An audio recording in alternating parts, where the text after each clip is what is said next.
নমস্কার, আমি সুদীপ চক্রবর্তী, বাঁকুড়া জেলা ক্রীড়া সংস্থার ওয়ার্কিং প্রেসিডেন্ট। আজ আমাদের বাঁকুড়া জেলা ক্রীড়া সংস্থার নতুন কমিটি গঠন করা হলো। আমাদের বাঁকুড়া জেলা ক্রীড়া সংস্থার অনারেবল জেনারেল সেক্রেটারি হলেন বিখ্যাত ফুটবলার, যিনি কলকাতার মাঠ কাঁপিয়েছেন, গৌরব সেনগুপ্ত, যাকে আমরা রাপ্পাদা বলে চিনি। উনি আজকে আমাদের নতুন জেনারেল সেক্রেটারি হলো। ওনাকে অভিনন্দন, শুভেচ্ছা। এবং আমাদের এই জেলা ক্রীড়া সংস্থার অনারেবল ট্রেজারার হলেন অরিন্দম মাঝি, সাচ্চুদাকেও অভিনন্দন।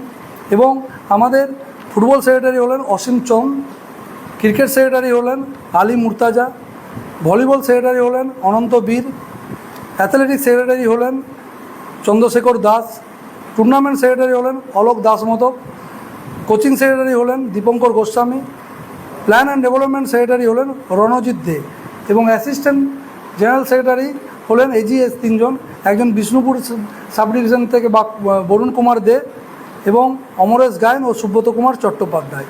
এবং যে চারজন ভাইস প্রেসিডেন্ট রইলেন, যা ছিলেন তারাই শিবনাথ ব্যানার্জি, অরুণ ধবল, বরিরাজ ভকত, হাজি মোহাম্মদ আফতাইন। আমি সকল এই নতুন কমিটিকে শুভেচ্ছা অভিনন্দন জানাই আমার ওয়ার্কিং প্রেসিডেন্ট পক্ষ থেকে। ধন্যবাদ।